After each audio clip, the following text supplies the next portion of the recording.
Oke, assalamualaikum warahmatullahi wabarakatuh. Hari ini saya Fikri dari Speak. Kita mau pengenalan sedikit ya tentang behind the story of AI. Oke, kita mulai ya.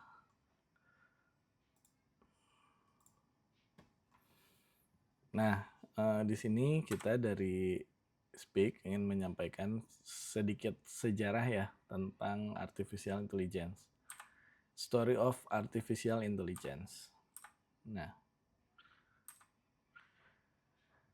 kita dari Speak di sini tagline kita adalah Think Smarter, Work Faster with AI. Jadi kita pengen kita semua berpikirnya nyambung sama si AI ini. Karena AI ini dia punya power ya, dia punya dia punya kemampuan sangat besar. Nanti kita lihat. Nah, hari ini kita belajar mengenai sejarahnya terlebih dahulu. Kenapa? Karena ini saya kutip nih dari Theodore Roosevelt, Presiden Amerika ya. The more you know about the past, the better prepared you are for the future. Artinya kadang-kadang untuk kita memahami mengenai konteksnya kita harus tahu dulu nih sejarahnya seperti apa, biar belajarnya semangat, biar tahu oh manfaatnya ini ya. Karena kalau kita nggak tahu kenapanya, why-nya, biasanya kita akan malas gitu buat mempelajarinya.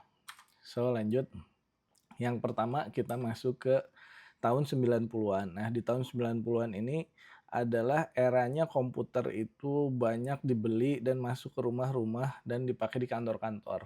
Ini era 90-an, waktu itu bentuknya masih kayak gini. Bentuknya monitornya masih kotak dan ya bisa kalian lihat lah seperti itu bentuknya. Nah kemudian masuk ke era 2000-an. Era 2000-an ini adalah era internet ya. Mungkin teman-teman masih ingat awal mula ada MIRC dulu kalau chattingan, kemudian Yahoo Messenger, terus Friendster dan lain sebagainya lah. Nah, era internet ini dimana era dimulainya globalisasi informasi. Jadi informasi itu nggak hanya ada di satu daerah aja, tapi worldwide, seluruh dunia kita tahu gitu. Informasi di Amerika seperti apa, di Jepang seperti apa, di Indonesia seperti apa, ini real time. Nah, kemudian di sini mulai banyak orang menulis ya. Waktu itu masih tekstual, menulis di blog, di di website mengenai banyak hal lah, mulai sedikit-sedikit paperless ya. Nggak lagi nulis di buku atau di mana, ada pilihan lain nulis di internet. Lanjut sampai sekarang tahun 2020 di sini eranya sosial media ya. Bahkan nggak hanya hal-hal yang bersifat yang bersifat ilmiah atau pekerjaan aja yang ada di internet, bukan yang serius-serius aja. Sampai semua nih mengenai kejadian hari ini, perasaan kita hari ini, terus ya hal-hal yang up to date ini diupdate oleh semua. Artinya kalau dulu tahun 2000-an kontributornya itu paling hanya beberapa orang aja. Tapi kalau sekarang di 2020 ini hampir semua orang menjadi kontributor yang masukin konten ke internet melalui media sosial. Nah, menyebabkan apa? Apa yang kita sebut dengan data tsunami. Kenapa data tsunami? Ya karena data yang masuk ke internet itu luar biasa banyaknya. Mulai dari data tentang perkuliahan, data tentang kantor, data tentang update hari ini makan apa, dan lain sebagainya lah. Ini menyebabkan yang namanya data tsunami. Banyak sekali data yang masuk. Kaitannya sama AI apa? Oke, nanti kita bahas. Sekarang kita ingat-ingat dulu nih. Pokoknya terjadi yang namanya data tsunami. Lanjut. Nah, si komputer ini nih, si komputer kotak ini bisa melakukan komputasi. Jadi kan namanya komputer itu melakukan komputasi. Nah, komputasi ini bisa 100 sampai 200 juta operasi per detik. Ini yang zaman dulu ya, bisa 100 sampai 200 juta operasi per detik. Haus minum lah. Sok. Kenapa? Oh ya udah, puasa. Jadi di sama ibu dulu. 100 sampai 200 juta operasi per detik. Nah, kita bandingin sama yang sekarang ya. Nah, sekarang ini iPhone aja ini yang terbaru ini bisa 5 sampai 10 miliar operasi per detik. Artinya ini kan sekitar tahun 90-an, sekarang 2024, berarti 34 tahun. Ini perkembangannya luar biasa ya. 5 sampai 10 miliar operasi per detik. Kedepannya ini ada yang namanya quantum computing. Quantum computing bentuknya seperti ini. Ini juga masih dalam pengembangan, tapi komputasinya ini 1 exaflop atau 1 triliun miliar operasi per detik. Jadi 1 miliarnya ada 1 triliun operasi per detik. Ini mengakibatkan apa nih? Mengakibatkan yang namanya peningkatan eksponensial kecepatan komputasi menuju singularitas yang aku jelasin ya. Jadi gini, peningkatan eksponensial kecepatan komputasi ini, jadi kalau kita manusia kan ngitungnya ibaratnya nggak bisa banyak ya. Kita paling bisa melakukan 1, 2, 3 komputasi juga udah pusing gitu. Nah, kalkulator bisa lebih cepat dari kita. Nah, di sini ada apa namanya? Ada tahunnya nih. Nah, tahun 50-an ini ada komputer Colossus. Ini bentuknya besar sekali, ada Univac, ada Apple, di sini masuk tahun 80-an, PowerMac. Nah, di sini ada otaknya tikus. Nah, otaknya tikus ini kecepatan komputasinya 10 pangkat 13 dan ada kecepatan otaknya manusia di sini. Nah, sekarang 2024 ini udah lewat ya. Udah lewat. Jadi kecepatan komputasi komputer itu sudah melebihi manusia dan hewan lainnya. Nah, singularitas itu apa? Singularitas itu adalah di mana nanti kecepatan komputasi itu komputer itu lebih unggul daripada manusia dalam aspek apapun. Seperti itu kurang lebih. Oke. Nah, mengakibatkan tsunami komputasi. Maksudnya apa? Jadi si device ini, si komputer ini, komputasinya semakin lebih banyak lagi dan lebih banyak lagi. Artinya bisa memproses data yang jauh lebih banyak gitu. Semakin tahun, semakin cepat komputasinya. Semakin cepat komputasi, semakin banyak data yang bisa diproses. Oke, kita lanjut. Gimana sih dengan AI? Nah, sebenarnya sejarah AI ini mulai di tahun 50-an. Kalau Anda suka nonton film atau baca bukunya juga ada. Judulnya The Enigma kalau nggak salah bukunya. Kalau filmnya ini The Imitation Game. Saran saya Anda nonton karena nilainya bagus nih. The Best British Film of the Year. Kalau nggak salah 2024. Aktornya Benedict Cumberbatch ini menceritakan tentang Alan Turing. Alan Turing itu adalah seorang ilmuwan asal Inggris yang dia ditugaskan untuk memecahkan mesinnya Nazi. Jadi pas lagi perang, Nazi ini punya sebuah mesin untuk menenkripsi pesan. Jadi pesannya disadap bisa sama Inggris tapi nggak ada artinya gitu. Jadi kayak kode rahasia. Nah, pesan-pesan ini dibaca sama orang-orang Jerman sama tentara Nazi buat serangannya ke arah mana. Nah, tugasnya si Alan Turing ini adalah memecahkan hal itu yang pada saat itu dianggapnya mustahil. Supaya seru kita lihat dulu YouTube-nya ya. Ini ada di sini YouTube-nya. Enigma is an extremely well-designed machine. Our problem is that we're only using men to try to beat it. What if only a machine can defeat another machine? What if a machine can only defeat a machine? Kayak gitu. Dan di sini juga ada cuplikan di mana Alan Turing. That's 3 words we know will be in every 6 a.m. message. Weather, obviously. Ini berhasil memecahkan mesinnya Nazi yang namanya Christopher. Nah, alatnya komputernya kayak gini dulu tuh. Kurang lebih seperti ini komputernya. Besar dan komputasinya pun sedikit gitu.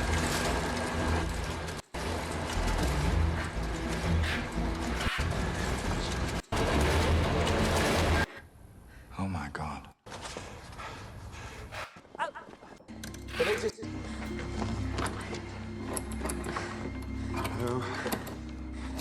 Ready? Yes.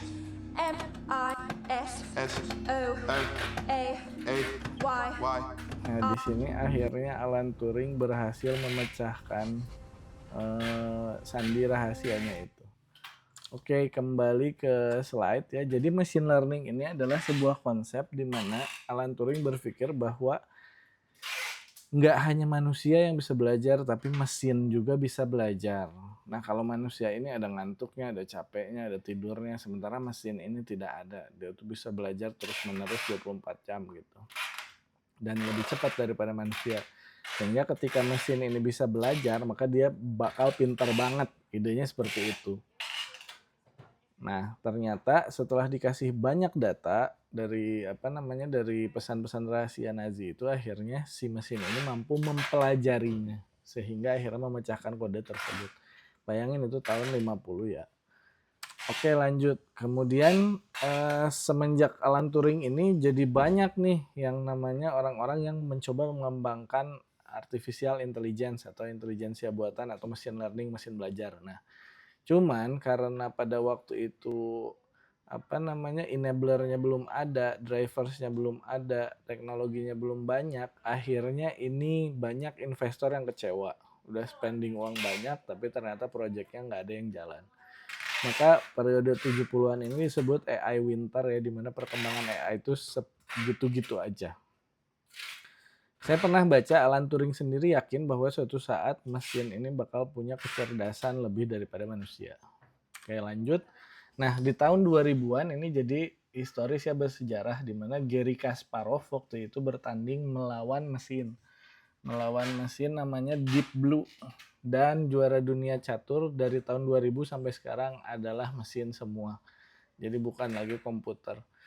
Bahkan yang terbaru itu kalau nggak salah dia ada mesin dari awal dia belajar, jadi nggak tahu catur apapun, lalu dikasih data permainan game, akhirnya dia belajar hanya dalam waktu 4 jam aja dia udah bisa ngalahin juara dunia. Jadi luar biasa kalau mesin sudah belajar. Lanjut.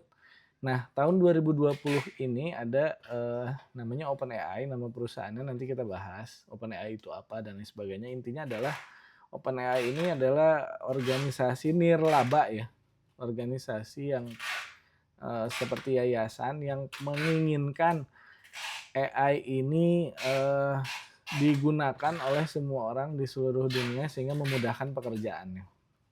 Seperti itu. Ini mulai 2020. Sekarang 2024 GPT-nya pun sudah GPT-4. GPT-4o ya, bahkan udah ada GPT-o1, nanti kita bahas. Nah, intinya adalah saat ini kabar gembiranya adalah mesin yang canggih ini sudah bisa kita gunakan. Entah itu sebagai asisten kita, sebagai mentor kita, sebagai tempat kita belajar, sebagai tempat kita mengerjakan tugas, berdiskusi, nemenin ngerjain tugas kantor, tugas rumah, meriksa PR anak, dan banyak lagi. Nanti kita bahas. Intinya dari tahun 50 sampai 2020 ini sebenarnya AI ini udah masuk sampai ke rumah-rumah. Oke, lanjut ya. Nah, AI tanpa data ibarat chef tanpa bahan baku untuk memasak. Jadi kita lihat si AI ini adalah apa sih? Ini definisi sederhananya, AI itu kalau kata saya adalah monster lucu ya, kecil, pemakan data. Nah, data yang dimakan dirubah menjadi kecerdasan tentunya tanpa batas. Seperti ini bentuknya. Oke, lanjut. Nah, fun fact nih. Dalam satu hari, AI ini dapat memproses triliunan data dari internet. Lebih banyak informasi daripada yang dapat dibaca manusia seumur hidup. Jadi satu hari ini nih, hari Jumat, besok hari Sabtu, itu AI jauh lebih pintar daripada kita belajar seumur hidup. Luar biasa. Selanjutnya. Nah, kalau AI-nya tadi lucu kayak gini. Nah, sekarang AI-nya sudah banyak sekali makan data sehingga dia menjadi sangat powerful. Bayangkan aja dia makan triliunan data setiap harinya. Nah, ini kalimat saya sadur dari Elon Musk ya, pendiri Tesla dan SpaceX, bahwa with artificial intelligence we are summoning the demon, kata dia. Dengan AI kita udah mensummon setan katanya gitu ya. Apakah setuju atau enggak? Mari kita lihat. Lanjutannya adalah AI ini masih pro kontra, masih banyak sekali bidang yang berkembang dari AI, termasuk dari segi ethical, kemudian filsafat AI, kemudian machine learning dan lain sebagainya, karena ini barang yang baru hype ya gitu. Oke, Elon bilang bahwa with artificial intelligence we are summoning the demand. Saya sendiri mengutip Andrew Ng, ini salah satu tokoh yang saya banyak belajar mengenai bidang ini, co-founder dari Google Brain. Dia bilang AI adalah listrik yang baru. Kayak 100 tahun lalu itu kan listrik baru-baru ditemukan. Nah, listrik ini mentransformasi industri, hampir seluruh industri. Jadi electricity atau listrik ini game changer ya, gitu. Karena dari situ mulai kan bisa kita bikin manufaktur massal gitu. Nah, menurut dia AI akan melakukan hal yang sama. Jadi AI bakal menjadi seperti listrik 100 tahun yang lalu.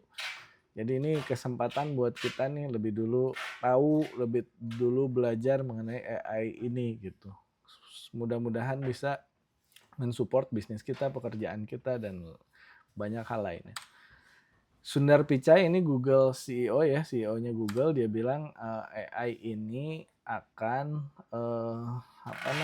memberikan kekuatan kapabilitas pada manusia dan membantu kita menyelesaikan permasalahan manusia yang paling besar seperti penyakit, masalah edukasi, dan masalah lingkungan.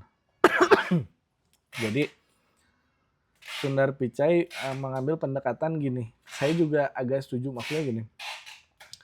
Banyak orang yang khawatir kita bakal bersaing dengan AI. Kalau menurut saya nggak mungkin kita bersaing dengan AI bisa menang ya.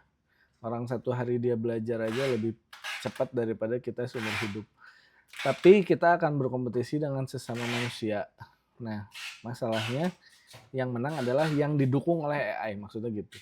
Jadi AI ini bakal mendukung si manusianya.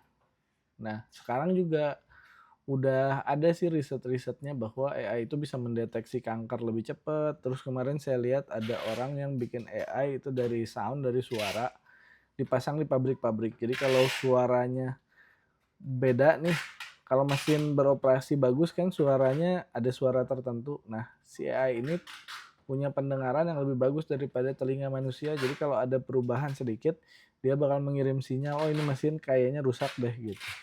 Nah, itu bisa menghemat biaya yang sangat besar. AI juga bisa dipakai disambungin ke kamera, nanti dia meriksa oh ini barang reject atau barang enggak dan lain sebagainya. Kurang lebih seperti itu. Nah, di sini kita lihat, nah tadi kan sejarah ke belakang. Nah, bagaimana ke depan nih? Ke depan ini prediksi ya. Nah, dari 2024 ke depan.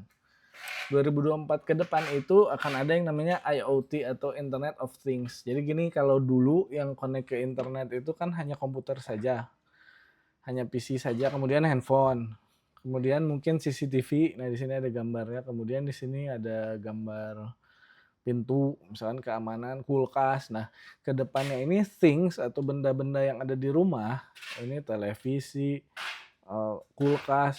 Misalkan kulkas nih, kulkas ada sensornya, kalau makanan tertentu habis nanti langsung dikirim. Seperti itu. Lampu, dia akan lihat oh udah sore nanti nyala sendiri. Jadi ke depannya seluruh benda ini akan diprediksi akan terhubung ke internet gitu. Mengakibatkan lebih banyak data lagi yang bisa diambil oleh AI. Jadi AI tahu kita di kulkas kita itu makanannya yang habis barang apa aja. Dia tahu nih Fikri sukanya makanan ini, yang ini sukanya makanan ini. AI bakal tahu semuanya. Kemudian quantum computing yang tadi kita bahas adalah komputer dengan komputasi yang sangat cepat ya, 1 triliun miliar tadi. Yang kedua cloud computing. Kalau sekarang mungkin Anda punya PC masing-masing gitu. Jadi komputasi dilakukan di PC Anda. Kalau cloud computing ini komputasinya dilakukan di server ya. Jadi kita tinggal bawa monitor doang. Kalau kita pakai ChatGPT juga ya computingnya tidak dilakukan di sini, tapi dilakukan di servernya sana. Kalau di komputer kita bisa meledak kayaknya. Karena itu parameternya bisa miliaran ya. Satu kali Anda query parameternya bisa miliaran. Lanjut, Nah, lanjut sekarang karena banyak AI, jadi banyak juga nih konten-konten di internet yang dibuatnya sama AI. Saya sendiri juga bikin gambar-gambar ini semuanya pakai AI, gambar ini bikinnya pakai AI, gambar yang tadi pakai AI semua bikinnya. Termasuk mengkonsep slide ini pakai AI juga. Akhirnya si AI ini jadi ngisi konten juga di internet. Dan akhirnya apa lebih banyak data lagi yang bisa dia pelajari. Jadi seperti self learning. Dan kemudian metaverse ya. Jadi gini, kalau metaverse ceritanya kalau sekarang kita berinteraksi dengan internet itu hanya melalui mata aja ya, sama ketikan gitu, tulisan. Nah, metaverse ini adalah alat yang akan memanipulasi, bukan memanipulasi apa ya, memberikan rangsangan atau inputan kepada panca indera kita. Seperti mata, telinga, hidung, kemudian sensor-sensor kita sehingga kita merasa seperti ada di alam mimpi gitu. Ketika kita masuk metaverse, kita sensor-sensor kita merasa bahwa itu nyata. Artinya kita nggak bisa bedain nih realita atau metaverse gitu. Nah, kedepannya ke arah sana. Sekarang aja anak-anak udah di depan HP udah berapa jam sehari, apalagi nanti gitu ya. Nah, ini 2024 ke depan dan biasanya prediksi di teknologi itu jauh lebih cepat daripada kejadiannya.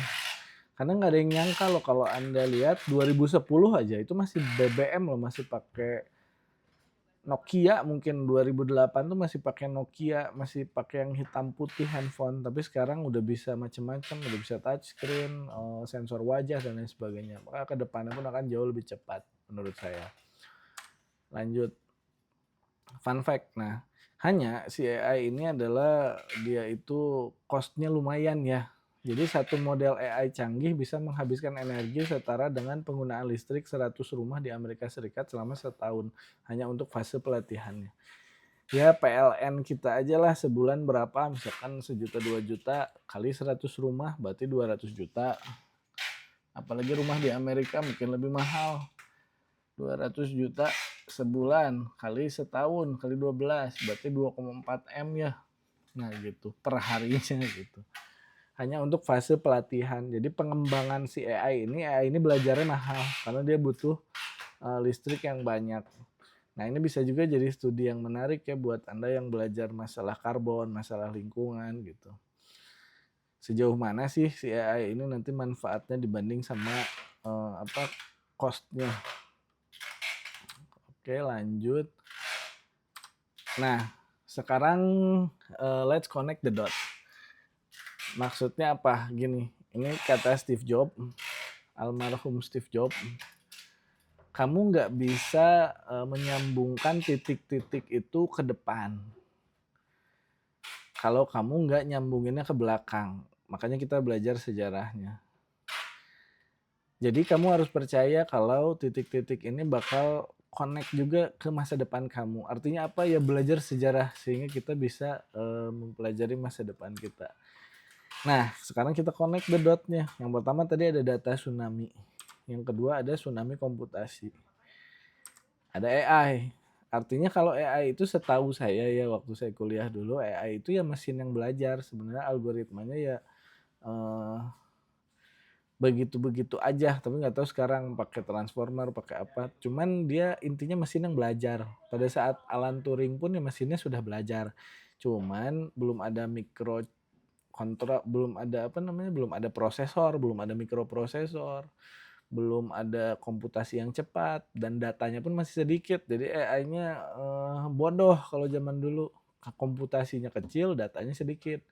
Nah, kalau sekarang komputasinya makin besar terus, datanya makin banyak terus. Dia makannya jadi banyak gitu. Nah, apa hubungannya sama kita gitu? Apa hubungannya sama saya, Anda semua yang dengar presentasi ini, keluarga Anda, anak Anda, istri Anda gitu. Ya hubungannya adalah pasti ada. Kenapa? Karena ini bakal merubah semua cara kita hidup, cara kita cara kita nih AI will change the way we tuh. Anda lihat kalau anak-anak sekarang kan kerjaannya main gadget ya, gitu. Nah mereka dari lahir udah kayak gitu loh, udah terbiasa sama gadget. Berarti nanti ke depannya mereka tuh banyak berinteraksi sama AI loh, karena mereka nggak bisa bedain ini AI apa manusia yang mereka berinteraksi. Mereka nonton YouTube yang bikin AI apa manusia kan nggak tahu. Nah AI will change the way we interact, work, pastilah. Saya sendiri juga sudah merasakan bagaimana saya bekerja itu jadi jauh lebih cepat. Jadi 10 kali sampai 20 kali, 100 kali lebih cepat malah gitu. Kemudian belajar kita juga berubah. Jadi kita tinggal tanya, mau diskusi bisa. Saya kemarin beli buku Same as Ever. Terus saya coba chat sama ChatGPT, saya bilang, bisakah kamu role play sebagai pengarang buku ini? Dia bisa. Terus ada beberapa bagian yang saya pengen berdiskusi dan kita melakukan diskusi dan hasilnya luar biasa. Itu kan merubah cara kita belajar. Yang keempat, cara kita melakukan bisnis udah pasti berubah karena bisnis ini tentang dua hal, efisiensi dan efektivitas. Sementara AI ini jelas lebih efisien dan lebih efektif. Pasti senang dong kalau misalkan karyawannya atau stakeholder di perusahaan itu kerjanya lebih ringan tapi outputnya jauh lebih berkualitas. Kedua pihak pasti senang. Yang terakhir ya akan merubah cara kita hidup. So, di sini bahan diskusi kita adalah bagaimana menurut Anda setelah Anda tadi connecting the dots ini, tsunami komputasi, data tsunami, menurut Anda nih, apakah Anda sependapat sama Elon Musk atau sependapat sama Sundar Pichai? Diskusi kita bagaimana AI akan merubah cara kita hidup, bekerja, dan belajar. Atau nggak usah kita lah, Anda aja. Misalkan Anda profesinya apa, kerja di mana, di perusahaan apa, atau Anda entrepreneur, punya bisnis apa. Menurut Anda, AI akan mengubah yang sebelah mana? Nah, terus kemudian menurut Anda apakah akan memudahkan atau malah menciptakan tantangan yang baru? Bisa komen di kolom komentar, subscribe, and like. Bercanda ya udah. Paling itu aja. Terima kasih kawan-kawan semua. Assalamualaikum warahmatullahi wabarakatuh. Halo Mr. Lee, lagi ngerekam.